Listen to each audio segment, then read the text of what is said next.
प्रातः क्लास चल रहा था 24/11/1967 शुक्रवार को 5वें पेज के मध्य में बात चल रही थी कि पूर्णमासी के दिन सत्यनारायण की कथा सुनते हैं। कहाँ की यादगार?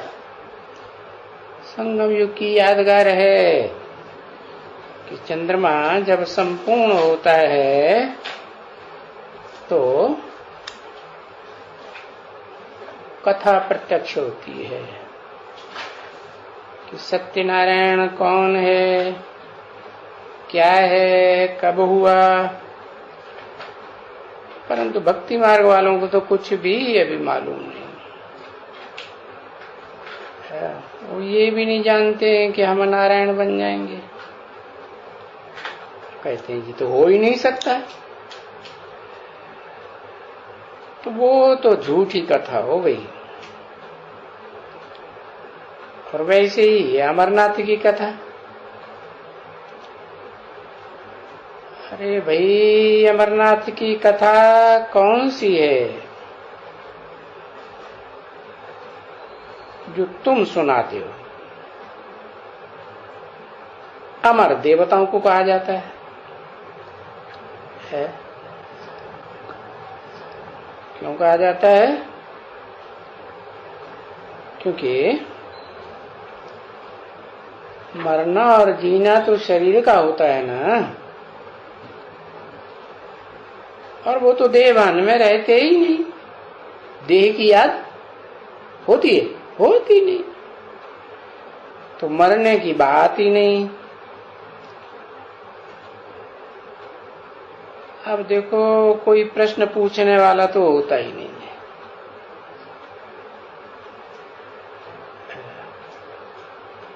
बस कह देते हैं अमरनाथ की कथा। चलो भाई अमरनाथ की कथा सुनने चलते हैं। बैठ करके फिर वो पूछेंगे। एक भाई पहाड़ी थी कैलाश की, और उसमें पार्वती आई।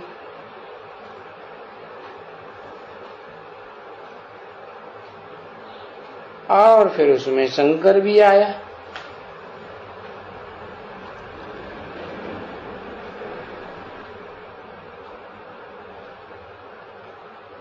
अब कोई कैलाश के पहाड़ पर जाकर के कथा सोरी सुनाएंगे?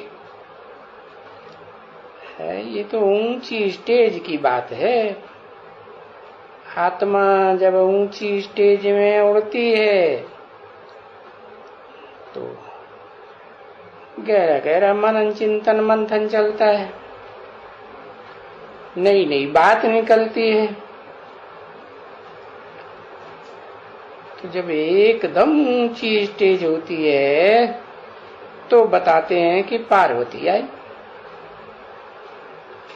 है। यहाँ संगम युग की बात कि शंकर भी आया, पार्वती भी आई। तो उस शंकर ने बैठ करके कथा सुनाई। अरे शंकर कैसे कथा सुनाएगा? है वो तो खुद ही याद में बैठा हुआ है, पुरुषार्थी है। हाँ, तीसरा नेत्र दिखाते हैं, उसको कहते हैं शिव नेत्र। तो शिव ने प्रवेश किया है, तब अमर कथा सुनाई। तो अभी की बात है, अमर कथा सुनाई पुरुषोत्तम संगम युग की। मनुष्य तो कुछ भी नहीं समझते हैं। उन्हें कोई पता ही नहीं है कि पुरुषोत्तम संगम युग कब होता है। तो समझते हैं कि हर युग में संगम जैसे होता है, सतयुग त्रेता का, त्रेता द्वापर का, वो हाँ द्वापर कलयुग का, तो वो संगम की बात नहीं है। उसमें कोई पुरुषों में उत्तम आत्माएं प्रत्यक्ष नहीं होती है। ये तो कलयुग के अंत और सतयुग के आदि के संगम की बात है, जहाँ तमो प्रधान मनुष्य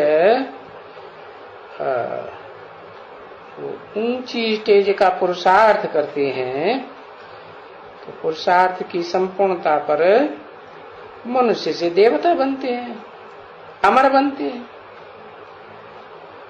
तो उनमें ऊंचते ऊंच जो देवता है, जिसे कहते हैं महादेव,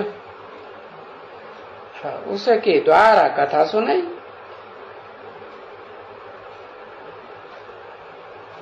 अब हमारा कथा तो तुम समझते हो कि बरोबर ये मृत्युलोक है। उसमें कोई ऐसा थोड़े ही लिखा हुआ है अक्षर कि ये अमरलोक, ये मृत्युलोक है। मैं तुमको अमरलोक की कथा सुनाती हूँ, तुम सतयुग में चले जाएंगे, ऐसे समझावेंगे ना। अगर अमरपुरी सतयुग को कहा जाता है, ऐसा कोई है क्या शास्त्रों में? शास्त्रों में तो ऐसा कुछ भी नहीं है। वो थोड़े ही समझते हैं कि सतयुग त्रेता में स्वर्ग होता है, देवताओं की दुनिया है। वो तो थोड़ा समझते हैं स्वर्ग कोई ऊपर में है, नीचे पाताल में नरक है,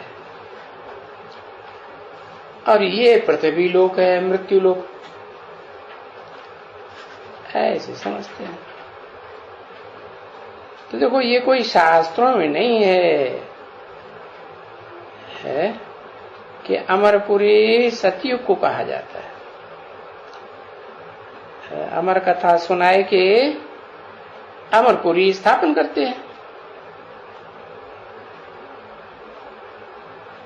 तो कोई भी ये नहीं है, बस ये तो कथाएं हैं एक भक्ति मार्ग की। ये भी तो है ना बच्चे, और ये कथा भी तो होने की है ना भक्ति मार्ग में। कल्प कल्प ऐसे ही कथा होती है,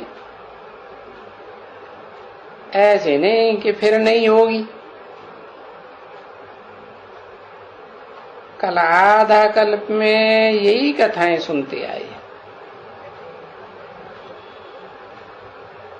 कथाएं सुनते आए हैं, चित्र बनाते आए हैं और चित्रों की पूजा करते आए।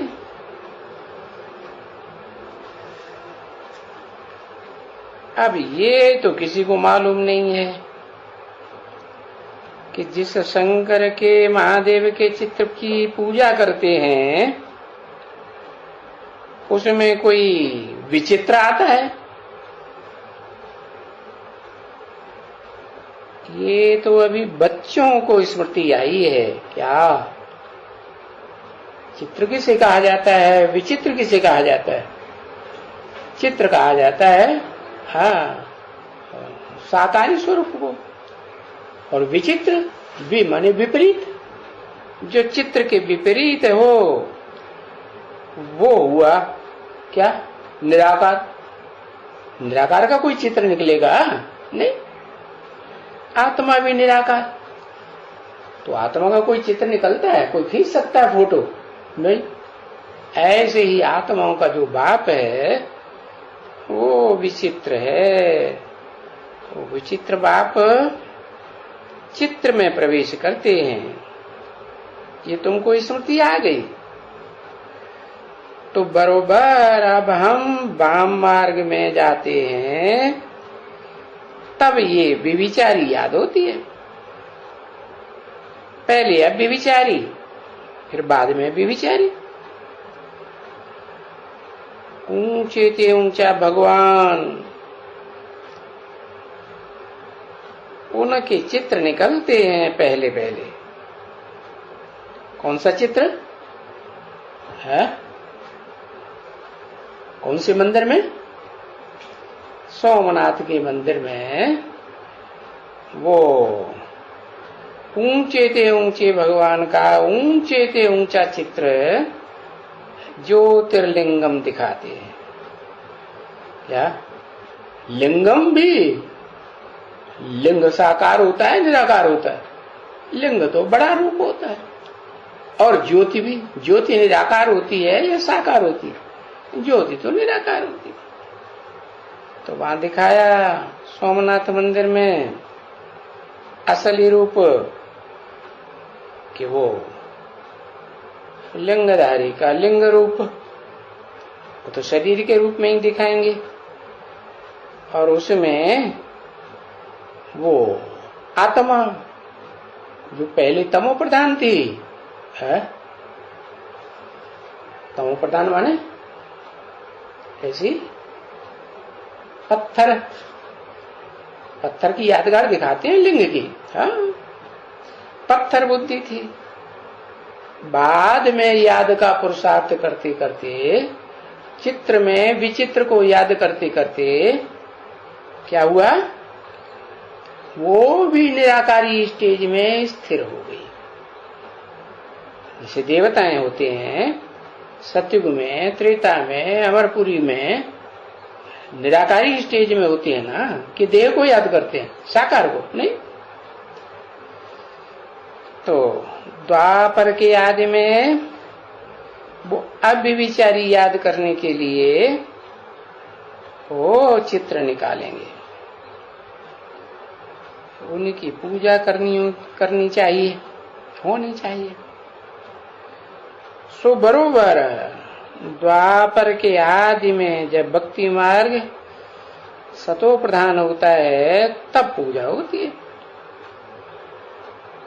अभी ये सब बातें जो तुम बच्चे सुनते हो, ये तो कोई तुमको सुनाते ही नहीं है।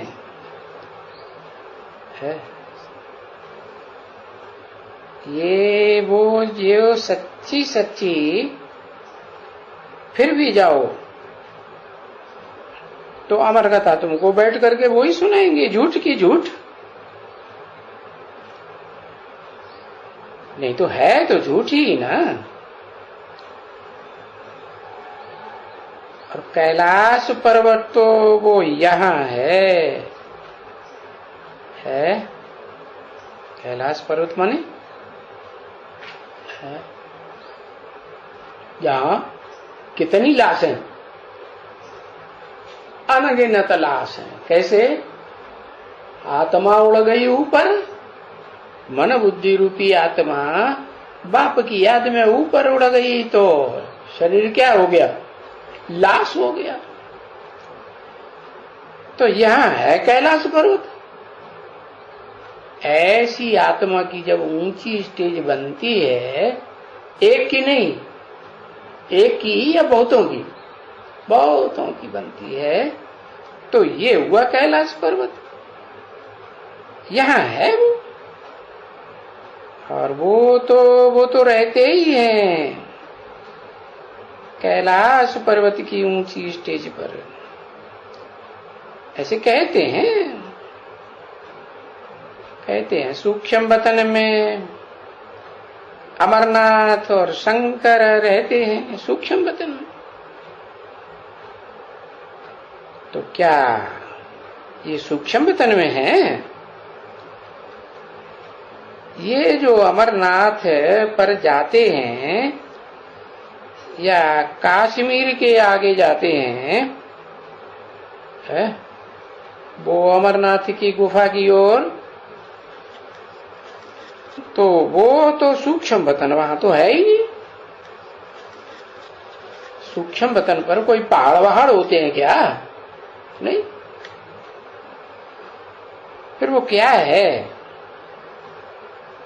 वहां से क्या वहां चला आया?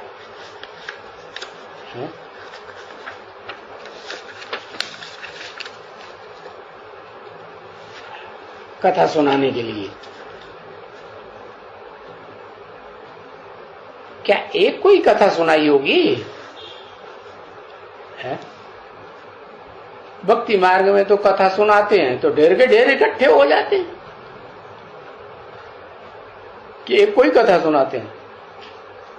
है? तो है कहाँ की यादगार? है? यहां की यादगार है। पार्वती को कथा सुनाई, बाप कहते हैं तुम सब पार्वतियां हो। क्या तुम सब एक दूसरे को पार लगाने वाली पार्वतियां हो, और कोई को नहीं कहेंगे पार्वती। 24/11/1967 की प्रातः क्लास का 6ठा पेज, शुक्रवार। तो ये बात बाप बैठ करके समझाते हैं बच्चों को। कैसे बच्चों को? रूहानी बच्चों को। कौन सा बाप? रूहानी बाप समझाते हैं। है कि जिस्मानी? जिस्मानी बाप नहीं।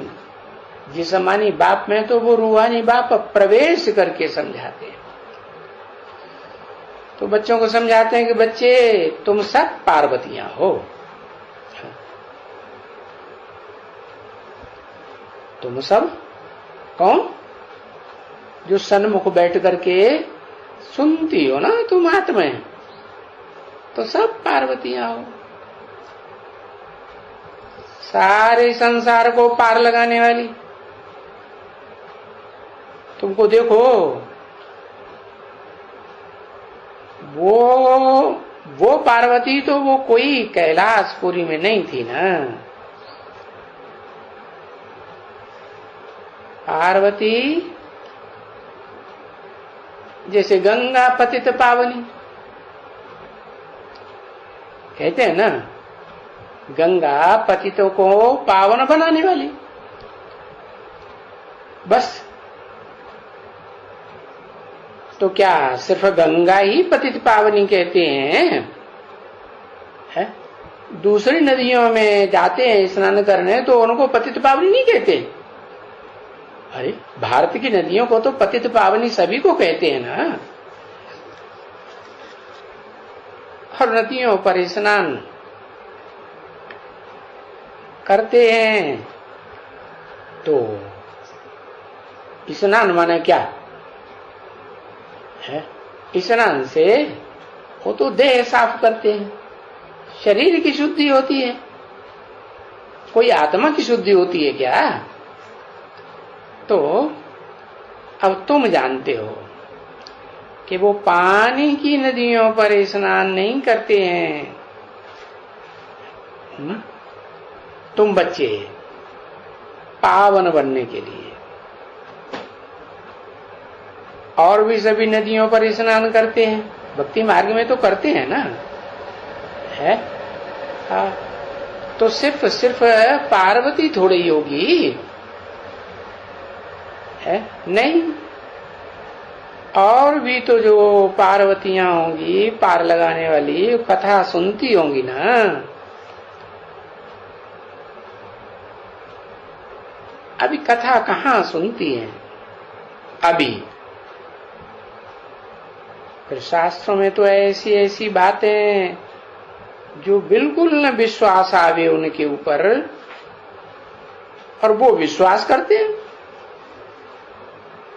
और बैठ करके सत्य वचन महाराज, सत्य वचन महाराज, सत्य सत्य कहते रहते। ठीक है, कृपा निधान, सत्य है, दया निधान, जो कुछ कहो सो सत्य।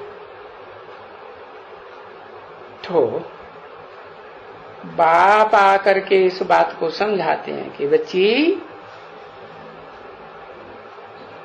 जो कहते हैं ना सत्य सत्य है,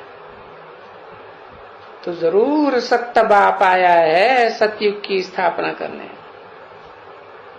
और ये आधा कल्प के लिए आया है स्थापना करने। उसके बाद तो फिर सब भक्ति मार्ग में भक्ति मार्ग में तो फिर वेद अध्ययन, यज्ञ, जप, तप, दान, पुण्य, तीर्थ, ये गीता पढ़ो।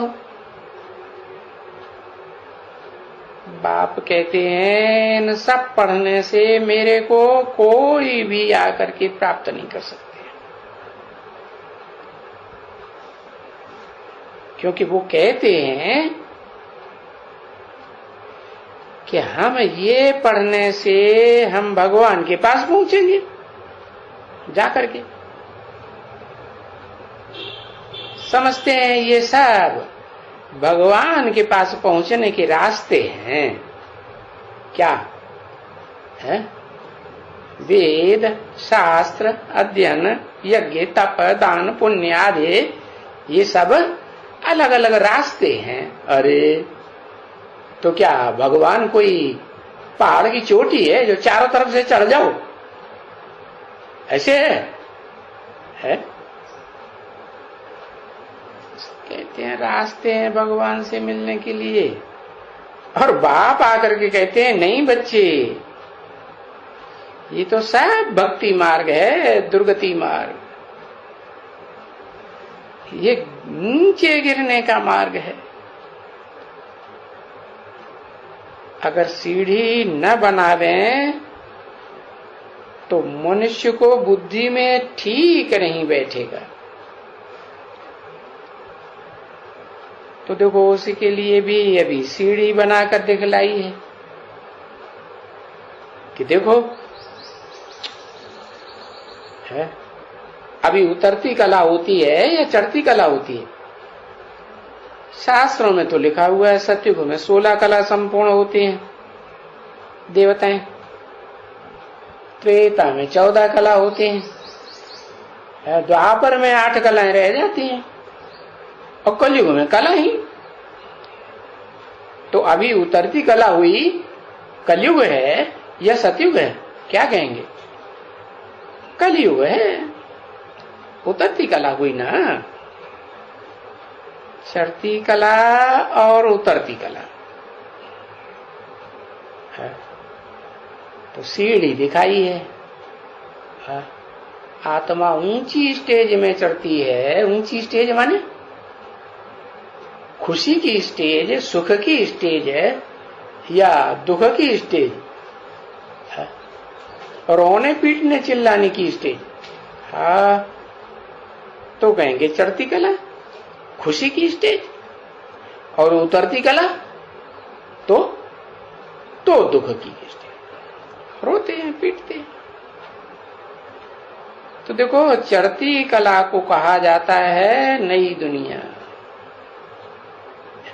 नई दुनिया, सतयुग त्रेता आधा कल्प है नई दुनिया। भाई चढ़ती कला बना, कहां जाएंगे? नई दुनिया में जाएगा। अच्छा, उतरती कला कहां जाएगा? जरूर कहेंगे पुरानी दुनिया में जाएगा। दुनिया की हर चीज पहले नई होती है, फिर बाद में पुरानी होती है। तो दुनिया भी पहले नई फिर पुरानी। तो चढ़ती कला माने नई दुनिया, उतरती कला पुरानी दुनिया। तो अब ये तो बिल्कुल कॉमन बात है समझने की। नई दुनिया में हम जाएंगे तो जरूर है, अभी तो बुद्धि में आ गया ना क्या कि नई दुनिया में जाएंगे तो फिर बाद में पुरानी दुनिया में भी आएंगे। वहां देवताओं की बुद्धि में ये बात थोड़ा ही होगी क्या कि हम कोई पुरानी दुनिया में दुखदाई दुनिया में नीचे उतरेंगे, क्योंकि नई चीज सुखदाई, पुरानी चीज दुखदाई।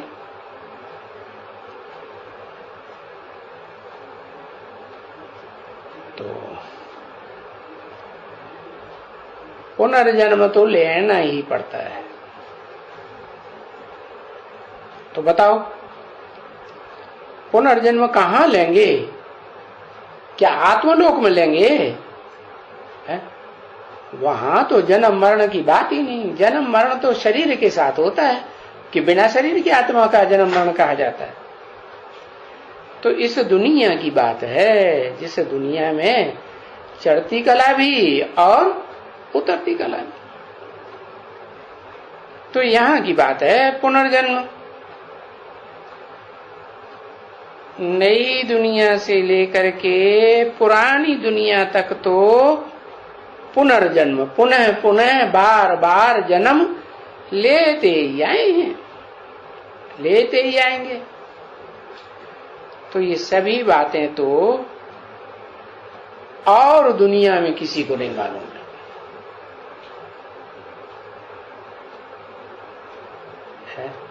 कब तक नहीं मालूम होती? जब तक कि बाप बैठ करके समझावे।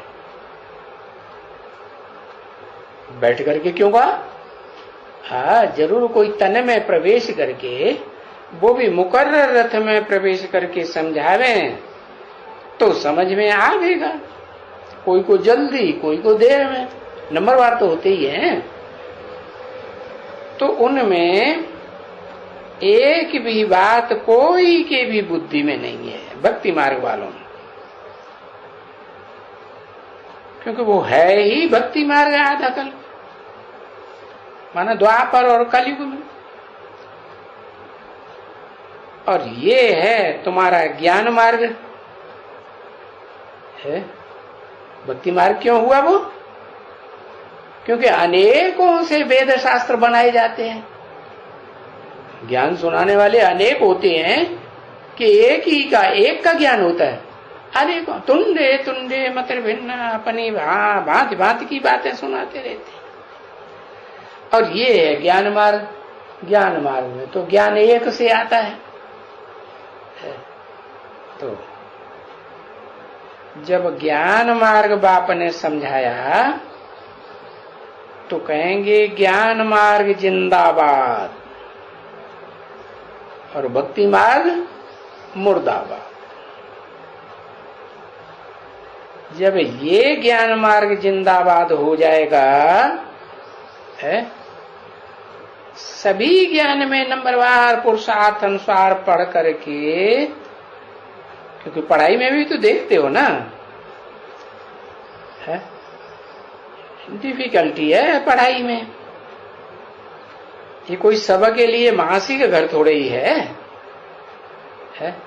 पढ़ते पढ़ते बहुत ही नीचे गिर पड़ते हैं। क्योंकि पढ़ाई तो नीचे से लेकर के ऊंचे स्तर तक की पढ़ाई है। तो ऊंचे स्तर तक जाते जाते क्या सब जो नीचे पढ़ते हैं प्राइमरी में वो सारे ऊपर चले जाते हैं? नहीं, बहुत गिरते पड़ते रहते हैं, या तो कहो चोट खा जाते हैं। कोई को काम की चोट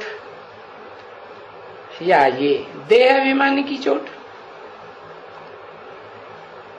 पहले तो देह अभिमान की चोट खाते हैं, पहले नंबर की चोट ये है। देह भान आया तो फिर पीछे पीछे और विकार भी, काम विकार भी। देह भान आएगा तो काम विकार भी आएगा, और पीछे काम विकार की पूर्ति नहीं होगी तो क्रोध आएगा। अरे इसको हम ऐसे कर देंगे, वैसे कर देंगे। तो बहुत चोट खाते हैं काम और क्रोध की। ये देह अभिमान से ही पैदा होते हैं सारे विकार, चाहे लोभ हो, मोह हो, अहंकार। तो पहले तो देह अभिमान की चोट खाते हैं, ये है पहले नंबर की चोट है। पीछे फिर फट से देह अभिमान के बाद पीछे से कौन सी चोट आती है? पहले पहले काम विकार की चोट। पीछे है क्रोध वगैरह वगैरह वगैरह। तो ये तो जब गिरती कला होगी, देह भान में आएंगे, क्योंकि देवताएं तो आत्मिक स्थिति में रहते हैं। तो ये तो काम क्रोध लोभ मोह अहंकार की चोटें खाते ही रहते हैं और खानी ही है। क्यों खानी है? क्योंकि देवान में गिरते जाते हैं। तो यहां तुमको क्या करना है? देवान से ऊंचे उठ करके, आत्मा देह में कहां रहती है? पांव में है? कमर में नहीं, ऊपर रहती है उत्तमांग में। उसका नाम ही है कहा, कौन सा अंग? उत्तम ते उत्तम अंग। तो ये उत्तम अंग में भ्रकुटी की मध्य में रहती है। क्या नाम दिया? भ्रकुटी। भ्रकुटी माने भरी पूरी कुटी है। अरे जैसे राजा जहां रहता है ना अपने राजमहल में, तो क्या कोई साधारण प्रजा की झोपड़ी होती है? नहीं, भरी पूरी वो क्या कहते हैं, महलवानियां होती है ना। हा? तो जब तक तुम ब्राह्मण न बनो, ब्रह्मा की औलाद है, तब तक तुमको चोट खानी ही खानी है। क्या? चाहे वैश्य हो, शूद्र हो, क्षत्रिय हो। क्षत्रिय होगा तो काम ही युद्ध करना, वो तो चोट खाते ही खाते हैं। हाँ। बड़ा धुरंधर होगा तो ज्यादा चोट खिलाएगा, परंतु जो सामने युद्ध करने वाला होगा वो एक तो मार ही देगा, नहीं? हाँ? तो जब तुम ब्राह्मण बनते हो, ब्राह्मण माने कैसे ब्राह्मण? मुख वंशावली या कुख वंशावली? मुख वंशावली ब्राह्मण बनते हो। जो ब्रह्मा के मुख से जो बात शिव बाप सुनाते हैं, वो बात पर तुम ध्यान देते हो, मनन चिंतन मंथन करते हो, दूसरों को भी सुनाते हो मंथन करके, तो कहा जाता है कि तुम ब्राह्मण। क्योंकि जब तलक शूद्र हो तब तलक तुम रावण संप्रदाय हो। क्या? क्यों शूद्र नाम पड़ा? असली नाम है क्षुद्र। क्षुद्र माने नीच। नीच कर्म करते हैं तो उनको कहा जाता है क्षुद्र। हाँ। तो कहेंगे रावण संप्रदाय। रावण क्या करता था? नीच कर्म करता था ना। क्या? चोरी चकारी करता था कि नहीं? चोरी चकारी करता था, तो शूद्र हुआ ना। तो जो भी छुप के काम किए जाते हैं, कालाबाजारी होती है ना दुनिया में, तो गवर्नमेंट से छुप के होती है या दिखाई के करते हैं? छुप के करते हैं।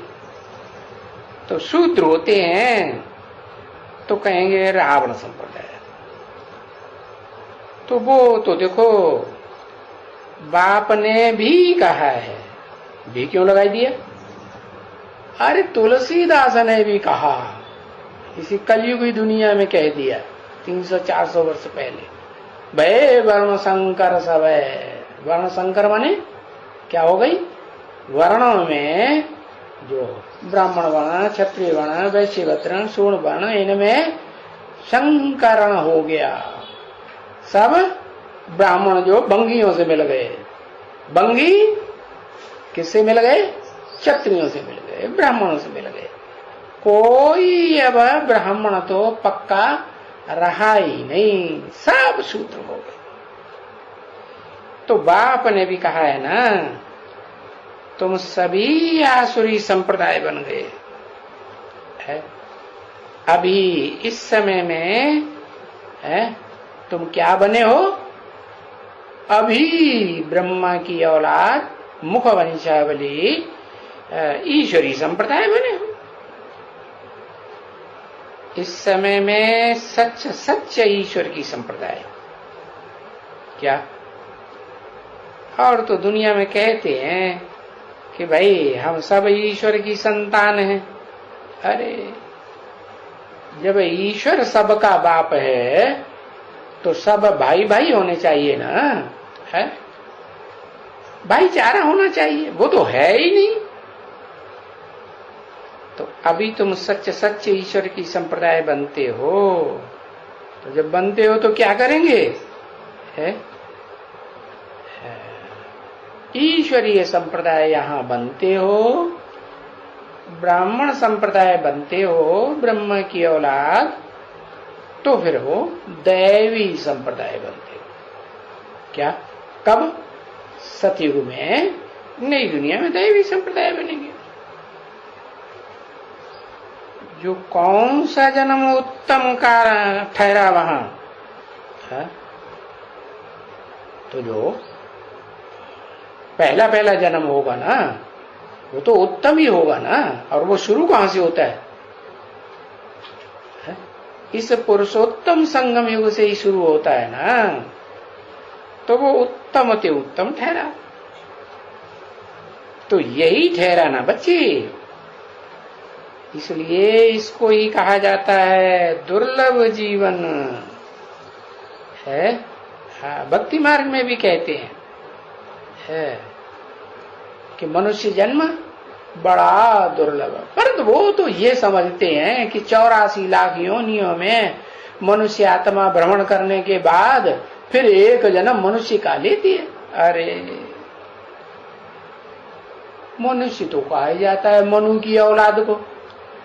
मनु माने वो मनन चिंतन मंथन करता है मन से,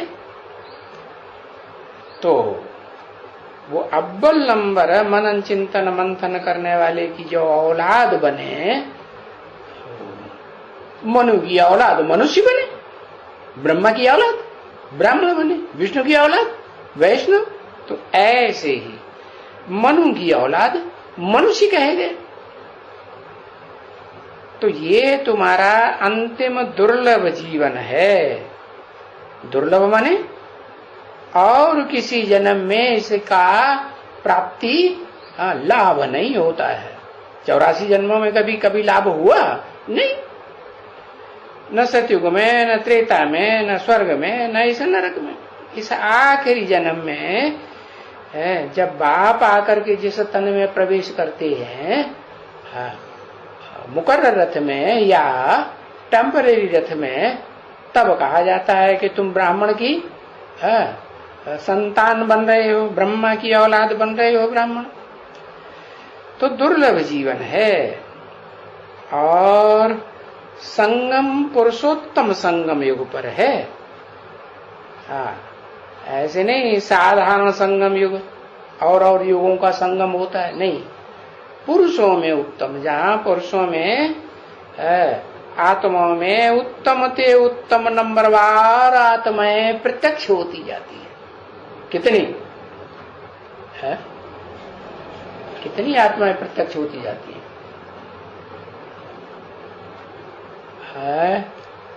बस 4.5 लाख हैं, वो ही उत्तम ते उत्तम हैं। अच्छा 750 करोड़ हैं मनुष्य मात्र, वो एक दूसरे से उत्तम नहीं है, नहीं है। हाँ वो भी तो उत्तम है ना। जो उत्तम है वो इस सृष्टि रूपी रंगमंच पर पहले पहले आते हैं, और जो निष्कष्ट हैं वो बाद में आते हैं। तो तुम अभी कनिष्ठ से उत्तम पुरुष बनते हो। क्या? कनिष्ठ माने नीच, नीच ते ऊंच पुरुष बनते हो। तो अभी क्या कहेंगे? अभी कहेंगे हम कनिष्ठ हैं। सो अभी तुम समझते हो कि हम थे, है उत्तम थे, है अभी बर्थ नाटे पैनी बने हैं, फिर बर्थ पाउंड बनेंगे। तो ऐसा कभी भी कोई मनुष्य नहीं है इस सृष्टि पर जो अपन को ऐसे कनिष्ठ व वर्धनाटे पैनी समझे। क्या? कि हम नीचे हैं, नीचे से नीचे है? कोई नहीं है। कोई मनुष्य नहीं है? कभी कोई मनुष्य नहीं है दुनिया में कोई सिवाय तुम्हारे? है? तुम क्या कहेंगे अपन को? अरे अभी हम कनिष्ठ हैं कि ऊंचे हैं? ऊंचे कि नीचे हैं? क्या कहेंगे? अरे अभी क्या है? अभी हम नीचे हैं।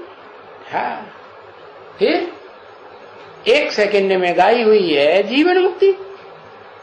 फिर वो 1 सेकंड पुरुषार्थ की संपूर्णता का आएगा तो हम कनिष्ठ से क्या बन जाएंगे? एकदम उत्तम बन जाएंगे। बाकी दुनिया में कोई मनुष्य नहीं है जो अपन को भरतनाट्य पे नहीं समझे। 1 कौड़ी की भी कीमत नहीं तुम्हारी। हाँ, ऐसे समझे। हाँ, जबकि पाउंड बनने वाला है कि वाले हैं? बर्थ पाउंड बनने वाला है कि बनने वाले हैं?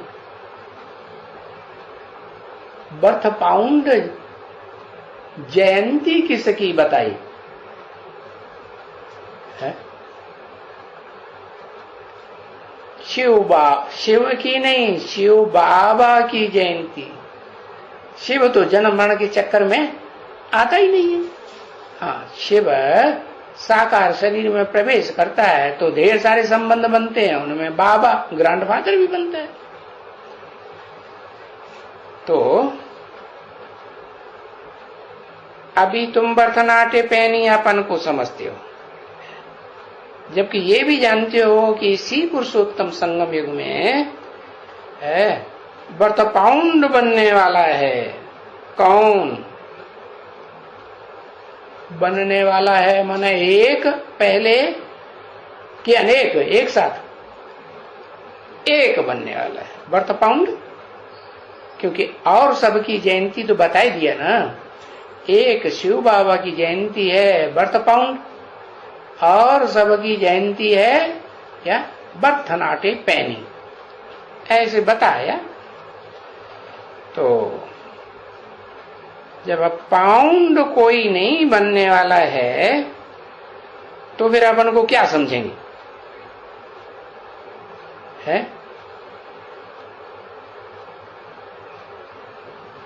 क्या समझेंगे? भरतनाट्य पैनी समझेंगे बस। पाउंड ही समझेगा गा या समझेंगे? एक है वो पाउंड ही समझेगा। और क्या समझेगा? क्योंकि मनुष्य कोई अपन को कौड़ी मिसल थोड़े ही समझेंगे। है तो एक की ही बात है। और भक्ति मार्ग में भी वो गायन है क्या? एक ही तुलसीदास ने लिखा अपन को क्या? मैं पतितन को राजा। राजा तो सबसे एवरलास्टिंग होता है ना। तो पतितों में एवरलास्टिंग पतित कौन? किसने स्वीकार किया? उस एक ने ही स्वीकार किया। तो दुनिया में कोई अपन को कौड़ी मिसल नहीं समझेंगे, भरतनाट्य पैनी नहीं समझेंगे। अपन को बड़ा ही समझेंगे। तो देखो दुनिया में किसी को कुछ भी मालूम नहीं है। दुनिया का कुछ भी नहीं मालूम तो ऊंच और नीच कैसे समझें?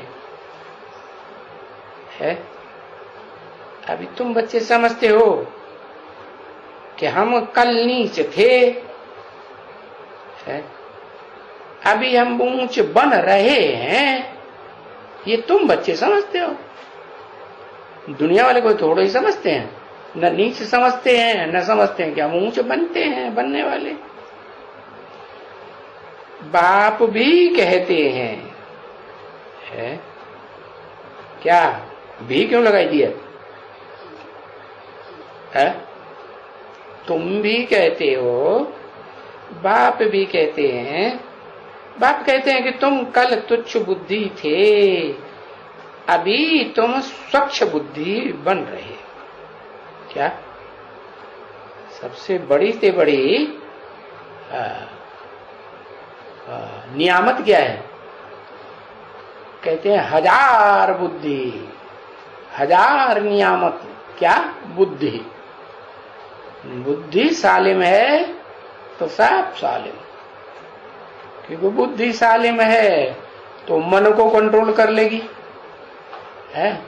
मन सालिम बनेगा तो ज्ञानेंद्रियों को कंट्रोल कर लेगा, ज्ञानेंद्रियां संपूर्ण कंट्रोल में आ जाएंगी तो कर्मेंद्रियों को भी कंट्रोल में लेंगी।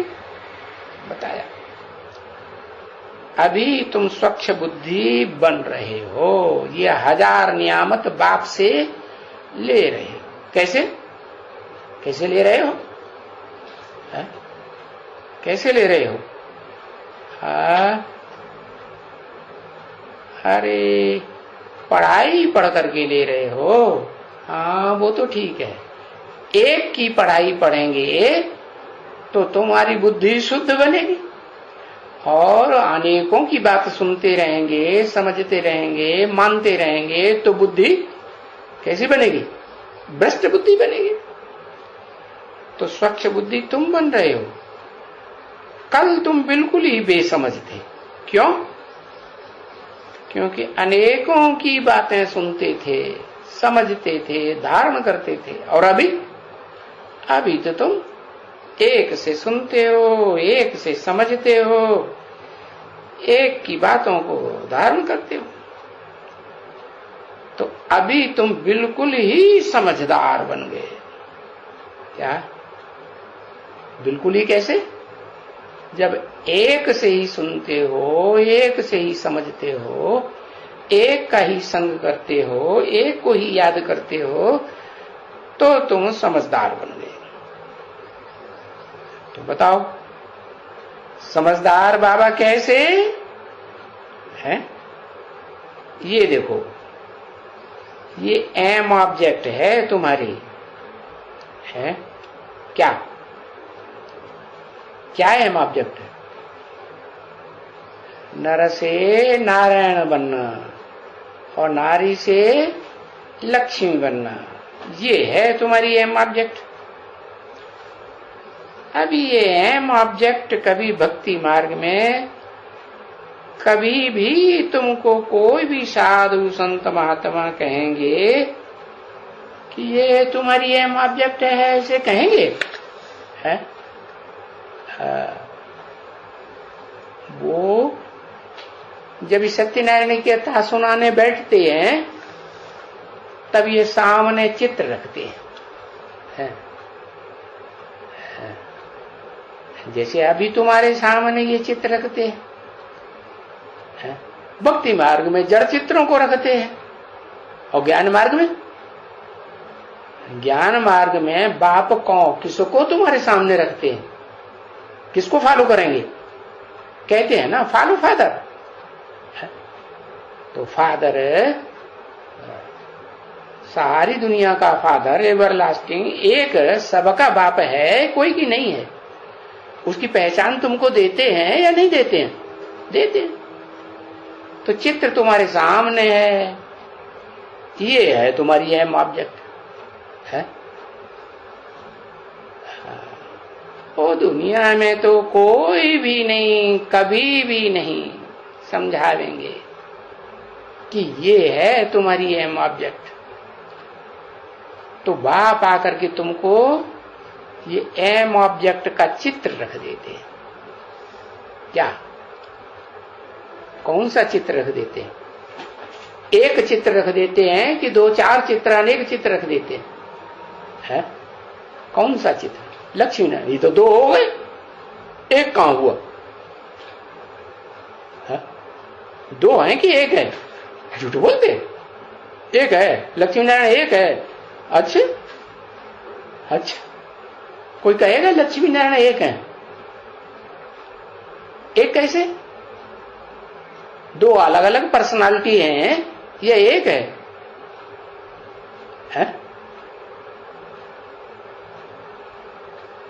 क्या समान संस्कार मिले? जड़ चित्रों में देखा समान संस्कार मिले है? जड़ चित्रों में है? चैतन्य चित्र में कौन चैतन्य चित्र? वो चैतन्य चित्र कौन सा जिसके लिए कहते हैं माम एकम याद करो है? बताया ये है मैं ऑब्जेक्ट का चैतन्य चित्र तुम्हारे सामने बाप रखते हैं, बेहद का आत्माओं का बाप तुम्हारे सामने ये चित्र रख देते हैं कि फॉलो फादर है। और इस चित्र के लिए बाप कितना समझाते हैं, इस चित्र के लिए, ये नहीं कहा इन चित्रों के लिए, इस चित्र के लिए। इस चित्र में है भक्ति मार्ग वाले जो ब्रह्मा कुमार कुमारी है ना, वो तो एम ऑब्जेक्ट रखते हैं लक्ष्मी नारायण। बाप कहते हैं ये लक्ष्मी हो या नारायण हो है, इन दोनों का जो कंबाइंड रूप क्या है, एक ही है। ये तो दो अलग अलग पर्सनालिटी दिखाई चित्र में, लेकिन वो चैतन्य एक ही है। वो कौन है? जिसके लिए बाप इतना समझाते हैं। 80 साल हो गए समझाते समझाते, कितना समझाते हैं?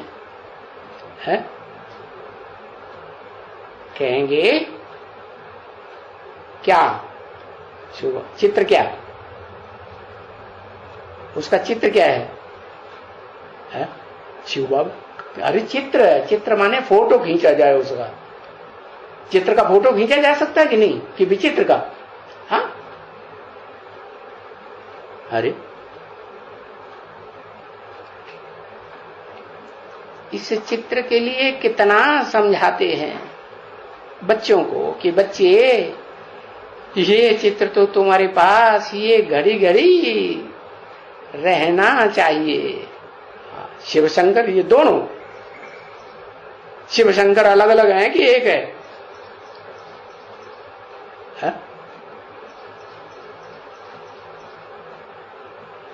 है क्या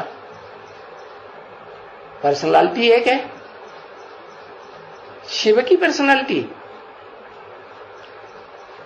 शिव की पर्सनालिटी कि शंकर की पर्सनालिटी? दोनों की पर्सनालिटी। अच्छा, एक हैं तो फिर उनमें संस्कार भी एक जैसे होंगे? नहीं, एक में संस्कार है 84 जन्म लेने के,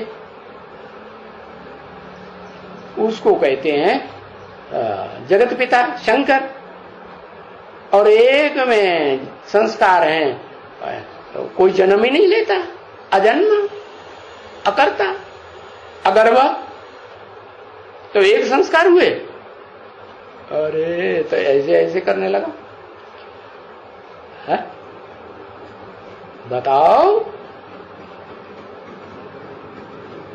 चकराई गई बुद्धि क्या? ये चित्र तो तुम्हारे पास घड़ी घड़ी रहना चाहिए है।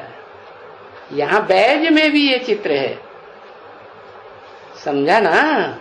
अगर समझो तो, अरे बैज में तो कहाँ ब्रह्मा है, विष्णु है, शंकर है, और फिर दूसरी तरफ लक्ष्मी नारायण या तो कृष्ण का चित्र है, ढेर सारे चित्र हो गए। माम एकम याद करो, ये कहाँ है?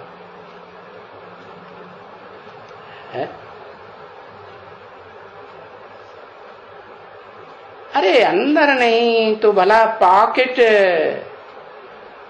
पॉकेट में रखो, जो घड़ी घड़ी देखो उस चित्र को।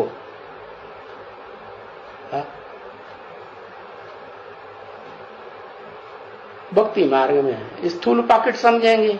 तुम्हारी पॉकेट कौन सी है? बुद्ध रूपी पॉकेट, इसमें रखो। हम ये बन रहे हैं, क्या बन रहे हैं? हम ये बन रहे हैं। ये माने क्या बन रहे हैं?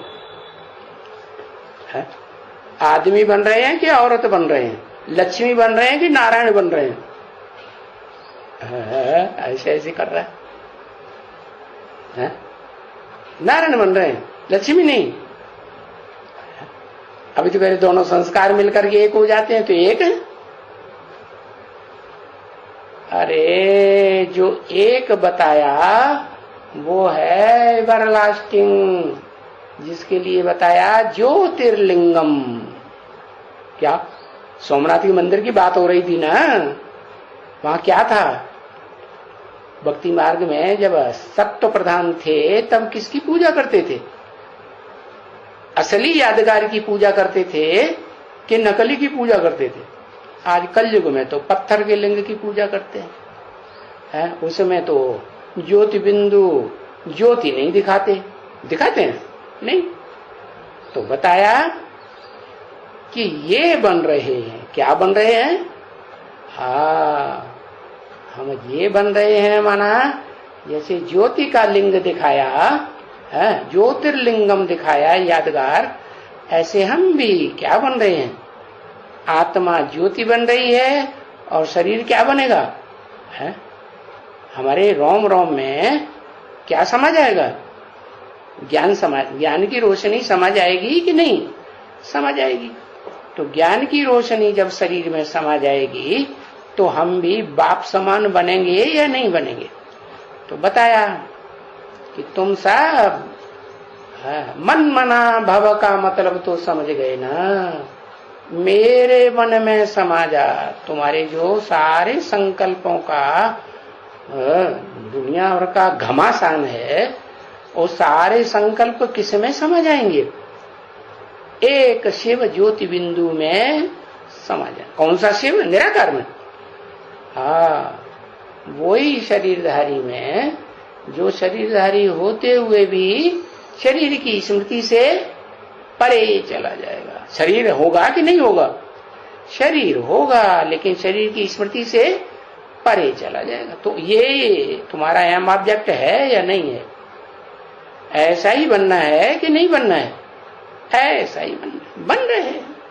ओम।